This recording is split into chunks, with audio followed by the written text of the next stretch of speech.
It's time for our tech segment, and joining us now is our technology reporter, Paul Ndiho. Take it away, Paul. Hello, Esther. U.S. technology giants are betting big on Africa. They are investing and opening development centers on the continent where they are training software engineers, building an ecosystem to tap into the burgeoning market for tech startups.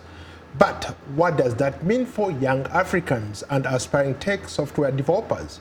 Well, joining me to discuss that is Kasaija Kugonza, an independent technology consultant based here in Washington, D.C. Hello, welcome to Africa 54. Yes, Paul Ndiho, thanks for inviting me over here. Okay, so what does it take? You work for a bigger tech firm here in the D.C. area. What does it take to get into that industry? So basically, there are several ways you can join the technology industry. Is basically either you have a degree or a master's in computer science or information technology, or you do certifications that will lead you to the path to join into the technology industry.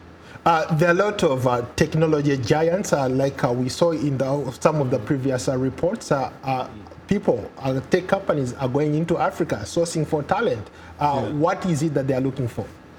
I think basically they're looking for diversity, and they're also looking for as well cheap labor, because India and all the other nations, their labor is getting expensive, so they are trying to tap into Africa, which has cheap labor at the moment.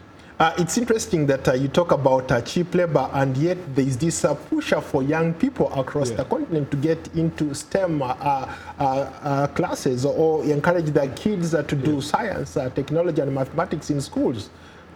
Yeah, so basically, if you know the revolution of the industries. So right now we're into an area which is now the technology age. We have gone through all those other industrial revolutions. So now we're into, that's why now the technology and STEM is very important, because now everything is about, because the business is already established. So right now all you have to do is put the technology part on top of the business. So that's why STEM is selling a lot. I mean, you work for a tech firm here.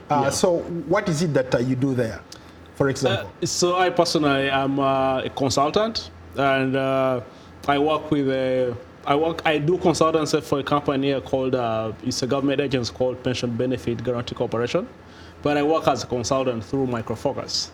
So all I do is consultancy to do with the management of the IT infrastructure. That is the servers, the databases, the softwares, and the applications. There are a lot of parents who are watching you, and they want their kids to be you. How can they get jobs in those big tech companies?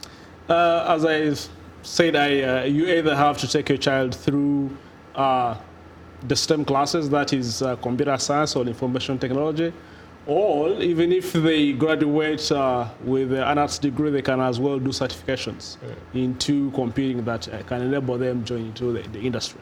Besides working for a tech firm, you told me you also do programming on the side. You've created some stuff on the side. What is it?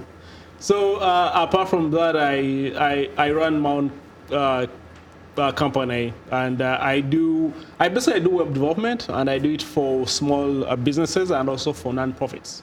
So one of the things that I've done is I've developed an online dictionary, because I realized Google doesn't have all the local languages, so I developed one.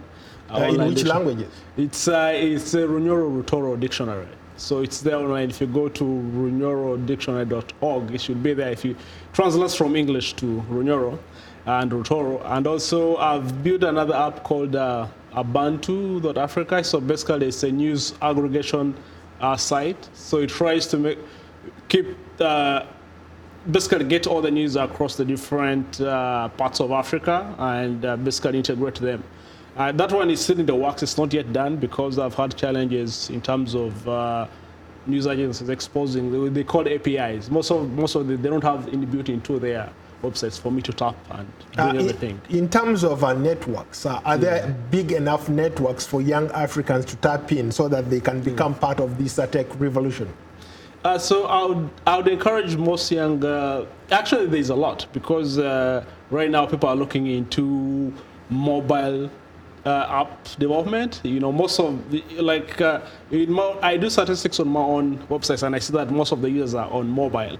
So mobile app development, most of people have their websites, but they want them to become mobile apps. So I would encourage most young people to join into mobile app development, because that's where the market is heading to. Well, thank you so much. That was Kugonza Kasaija, an independent technology consultant based here in Washington, D.C. Back to you, Esther. Thank you so much, Paul. Join Paul Ndiho each Wednesday for another tech report. And that's our show for today. Good night from Washington.